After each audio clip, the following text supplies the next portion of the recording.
ओम नमो भगवते वासुदेवाय। हे विष्णु भगवान, आपसे हाथ जोड़कर प्रार्थना है कि इस कथा को जो भी भक्तगण सुन रहे हैं उनके घर में धन धान्य और यश की वृद्धि हो, और साथ ही माताओं और बहनों को अखंड सौभाग्यवती होने का आशीर्वाद प्रदान करें। आज के दिन भगवान विष्णु की पूजा अर्चना करने से और ध्यान पूर्वक कथा सुनने से धन और यश की प्राप्ति होती है तथा शत्रुओं पर विजय प्राप्त होता है। इसलिए सभी को पूर्णिमा का व्रत करना चाहिए और ध्यान पूर्वक पूर्णिमा व्रत की कथा सुनना चाहिए, जिससे कि व्रत का पूर्ण फल प्राप्त हो। और यदि मेरा वीडियो पसंद आता है तो लाइक शेयर जरूर कीजिएगा और कमेंट बॉक्स में विष्णु भगवान की जय जरूर लिखिएगा, जिससे व्रत का पूर्ण फल प्राप्त हो। तो आइए सुनते हैं पूर्णिमा व्रत की कथा। कथा प्रारंभ करने से पहले एक बार प्रेम से बोलिए विष्णु भगवान की जय, सत्यनारायण भगवान की जय, लक्ष्मी माता की जय। शांताकारं भुजंग सैनम पद्मनाभम सुरेशम, विश्वाधारम गगन सदृशम मेघवर्णम शुभांगम, लक्ष्मीकांतम कमल नयनम योगी भी ध्यान गम्यम, वंदे विष्णु भवहरम सर्वलोकैकनाथम। द्वापर युग में एक समय की बात है।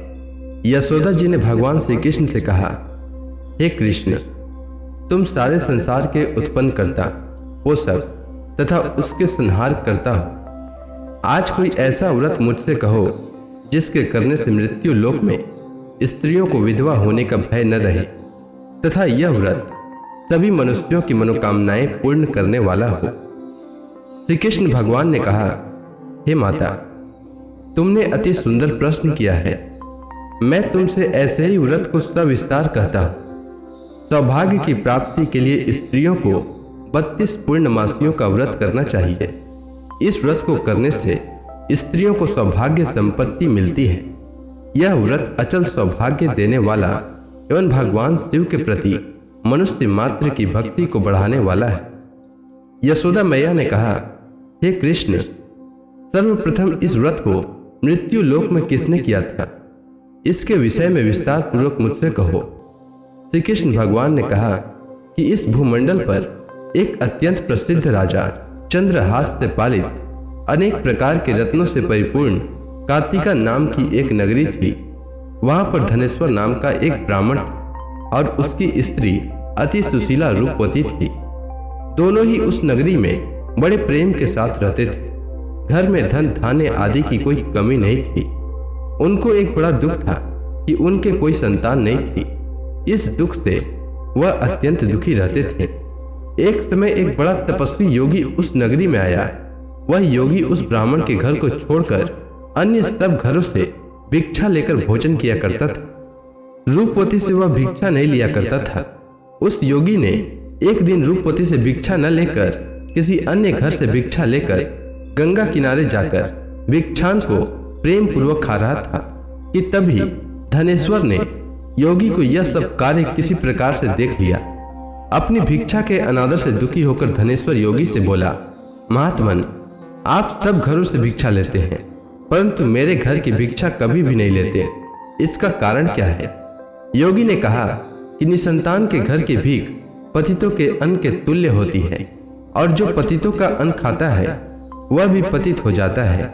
चूंकि तुम निसंतान हो अतः पतित हो जाने के भय से मैं तुम्हारे घर की भिक्षा नहीं लेता। धनेश्वर यह बात सुनकर अपने मन में बहुत दुखी हुआ और हाथ जोड़कर योगी के पैरों पर गिर पड़ा और कहने लगा, हे महाराज, यदि ऐसा है तो आप मुझको पुत्र प्राप्ति का उपाय बताइए। आप सर्वज्ञ हैं, मुझ पर अवश्य ही यह कृपा कीजिए। धन की मेरे घर में कोई कमी नहीं है परंतु मैं पुत्र न होने के कारण अत्यंत दुखी हूँ। आप मेरे इस दुख का हरण करें, आप सामर्थ्यवान हैं। यह सुनकर योगी कहने लगे, हे ब्राह्मण, तुम चंडी की आराधना करो। घर आकर उसने अपने स्त्री से सब वृतांत कहा और स्वयं तप के निमित्त वन में चला गया। वन में जाकर उसने चंडी की उपासना की और उपवास किया। चंडी ने 16वें दिन उसको स्वप्न में दर्शन दिया और कहा, हे धनेश्वर, जा तेरे पुत्र होगा परंतु वह 16 वर्ष की आयु में ही मृत्यु को प्राप्त हो जाएगा। यदि तुम दोनों स्त्री पुरुष 32 पूर्णमासियों का व्रत विधि पूर्वक करोगे तो वह दीर्घायु होगा। जितनी तुम्हारी सामर्थ्य हो आटे के दिए बनाकर शिव जी का पूजन करना, परंतु पूर्णमासी को 32 हो जाना चाहिए। प्रातः काल होने पर इस स्थान के समीप ही तुम्हें एक आम का वृक्ष दिखाई देगा। उस पर तुम चढ़कर एक फल तोड़कर शीघ्र अपने घर चले जाना। अपनी स्त्री से सब वृतांत कहना। ऋतु स्नान के पश्चात वह स्वच्छ होकर श्री शंकर जी का ध्यान करके उस फल को खा लेगी। तब शंकर भगवान की कृपा से उसको गर्भ हो जाएगा। जब वह ब्राह्मण प्रातः काल उठा तो उसने उस स्थान के पास ही एक आम का वृक्ष देखा, जिस पर एक अत्यंत सुंदर आम का फल लगा हुआ था। उस ब्राह्मण ने उस आम के वृक्ष पर चढ़कर उस फल को तोड़ने का प्रयत्न किया, परंतु वृक्ष पर कई बार प्रयत्न करने पर भी वह चढ़ नहीं पाया। तब तो उस ब्राह्मण को बहुत चिंता हुई और विघ्न विनाशक गणेश जी की वंदना करने लगा। हे दयानिधि, अपने भक्तों के विघ्नों को नाश करके उनके मंगल कार्य को करने वाले, दुष्टों का नाश करने वाले, रिद्धि सिद्धि के देने वाले, आप मुझ पर कृपा करके इतना बल दें कि मैं अपने मनोरथ को पूर्ण कर सकूं। इस प्रकार गणेश जी की प्रार्थना करने पर उनकी कृपा से धनेश्वर वृक्ष पर चढ़ गया और उसने एक अति सुंदर आम का फल देखा। उसने विचार किया कि जो वरदान से फल मिला था वह यह है और कोई फल दिखाई नहीं देता। उस धनेश्वर ब्राह्मण ने जल्दी से उस फल को तोड़कर अपनी स्त्री को लाकर दिया और उसकी स्त्री ने अपने पति के कथनानुसार उस फल को खा लिया और वह गर्भवती हो गई। देवी जी की असीम कृपा से उसे एक अत्यंत सुंदर पुत्र उत्पन्न हुआ, जिसका नाम उन्होंने देवी दास रखा। माता पिता के हर्ष और शोक के साथ वह बालक शुक्ल पक्ष के चंद्रमा की भांति अपने पिता के घर में बढ़ने लगा। भवानी की कृपा से वह बालक बहुत सुंदर, सुशील और विद्या पढ़ने में बहुत ही निपुण हो गया।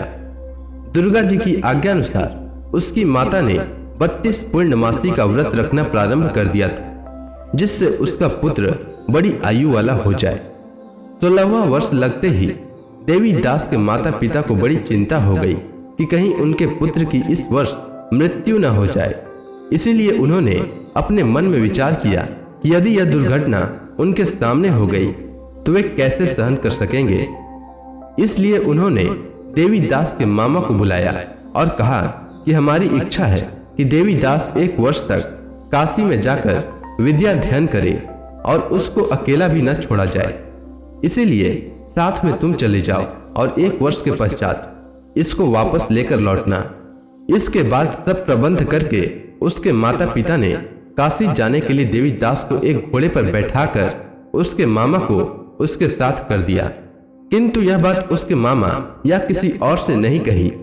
धनेश्वर ने सपत्नी अपने पुत्र की मंगल कामना तथा दीर्घ आयु के लिए भगवती दुर्गा की आराधना और पूर्णमासियों का व्रत करना आरंभ कर दिया। इस प्रकार बराबर 32 पूर्णमासी का व्रत पूरा किया। कुछ समय पश्चात एक दिन वह दोनों मामा और भांजा मार्ग में रात्रि बिताने के लिए किसी ग्राम में ठहरे हुए थे। उस दिन उस गांव में एक ब्राह्मण की अत्यंत सुंदरी, सुशीला, विदुषी और गुणवती कन्या का विवाह होने वाला था। जिस धर्मशाला के अंदर वर और उसकी बारात ठहरी हुई थी, उसी धर्मशाला में देवीदास और उसके मामा भी ठहरे हुए थे।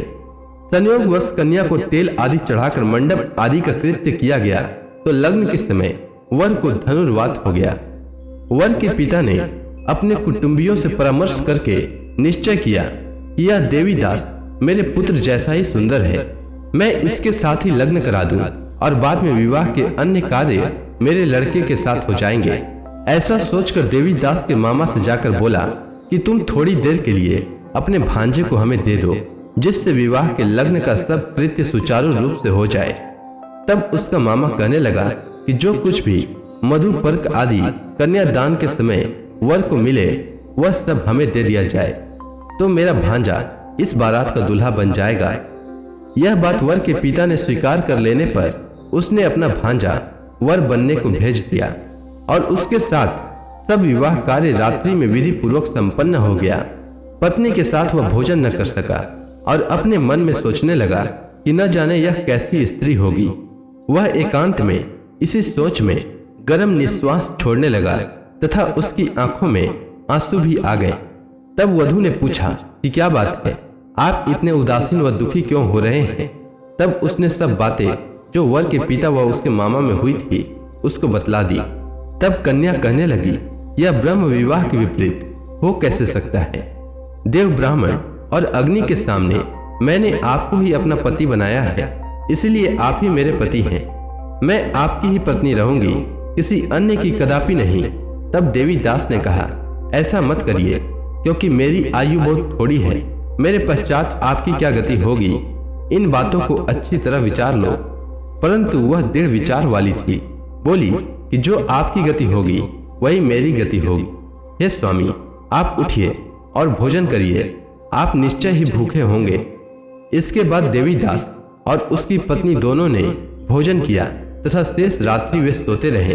प्रातःकाल देवी दास ने अपनी पत्नी को 3 नगों से जड़ी हुई एक अंगूठी दी, एक रुमाल दिया और बोला, हे प्रिय, इसे लो और संकेत समझकर स्थिर चित्त हो जाओ।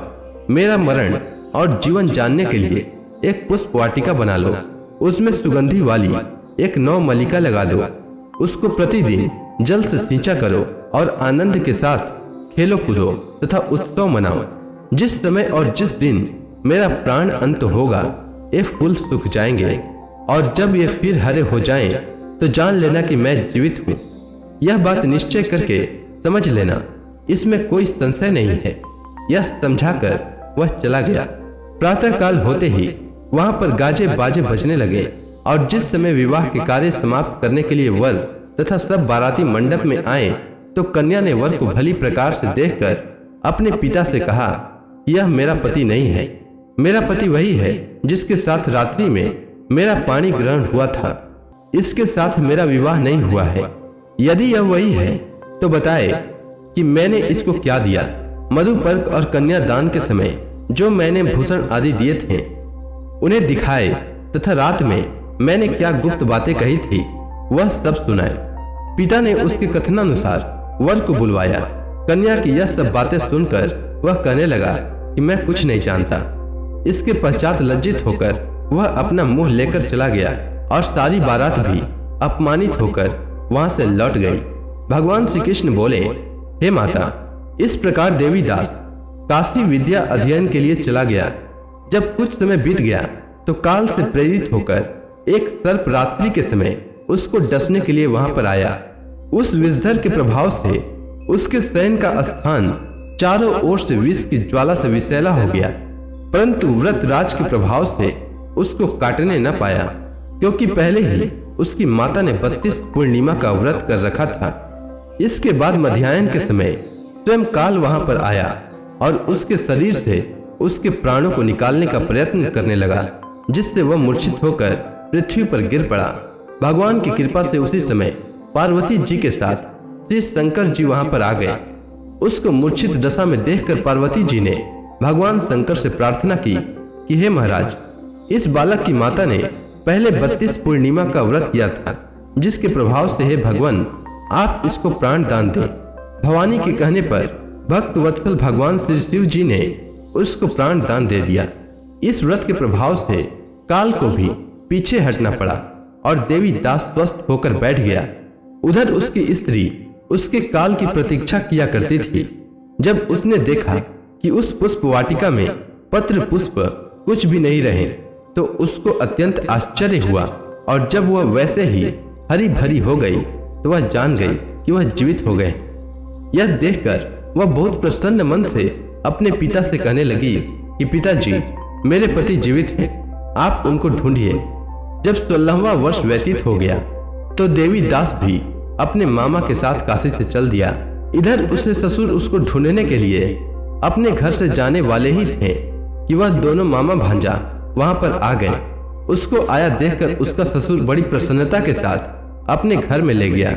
उस समय नगर के निवासी भी वहां इकट्ठे हो गए और सबने निश्चय किया कि अवश्य ही इसी बालक के साथ इस कन्या का विवाह हुआ था। उस बालक को जब कन्या ने देखा तो पहचान लिया और कहा कि यह तो वही है जो संकेत करके गया था। तदुपरांत सभी कहने लगे कि भला हुआ जो यह आ गया, और सब नगरवासियों ने आनंद मनाया। कुछ दिन बाद देवीदास अपनी पत्नी और मामा के साथ अपने ससुर के घर से बहुत सा उपहार आदि लेकर अपने घर के लिए प्रस्थान किया। जब वह अपने गांव के निकट आ गया तो कई लोगों ने उसको देखकर उसके माता पिता को पहले ही जाकर खबर दे दी कि तुम्हारा पुत्र देवीदास अपनी पत्नी और मामा के सहित आ रहा है। ऐसा समाचार सुनकर पहले तो उन्हें विश्वास ही नहीं हुआ, किंतु जब और लोगों ने भी आकर उनकी बात का समर्थन किया तो उनको बड़ा आश्चर्य हुआ। लेकिन थोड़ी देर में देवीदास ने आकर अपने माता पिता के चरणों में अपना सिर रखकर प्रणाम किया और उसकी पत्नी ने अपने सास ससुर के चरणों को स्पर्श किया तो माता पिता ने अपने पुत्र और पुत्र वधू को अपने हृदय से लगा लिया और दोनों की आंखों में प्रेम आंसू बह चले। अपने पुत्र और पुत्र वधू के आने की खुशी में धनेश्वर ने बड़ा भारी उत्सव किया और ब्राह्मणों को भी बहुत सी दान दक्षिणा देकर प्रसन्न किया। श्री कृष्ण जी कहने लगे कि इस प्रकार धनेश्वर 32 पूर्णिमाओं के व्रत के प्रभाव से पुत्रवान हो गया। जो भी स्त्रियां इस व्रत को करती हैं वे जन्म जन्मांतर में वैधव्य का दुख नहीं भोगती और सदैव सौभाग्यवती रहती है। यह मेरा वचन है, इसमें कोई संदेह नहीं मानना। यह व्रत पुत्र पौत्रों को देने वाला तथा संपूर्ण मनोकामनाओं को पूर्ण करने वाला है। 32 पूर्णिमाओं के व्रत करने से व्रती की सब इच्छाएं भगवान शिव जी की कृपा से पूर्ण हो जाती है, इसमें कोई भी संदेह नहीं है। तो इसी के साथ पूर्णिमा व्रत कथा पूर्ण होती है। तो प्रेम से बोली भगवान विष्णु की जय, श्री कृष्ण भगवान की जय, लक्ष्मी माता की जय, तुलसी माता की जय, समस्त देवी देवताओं की जय।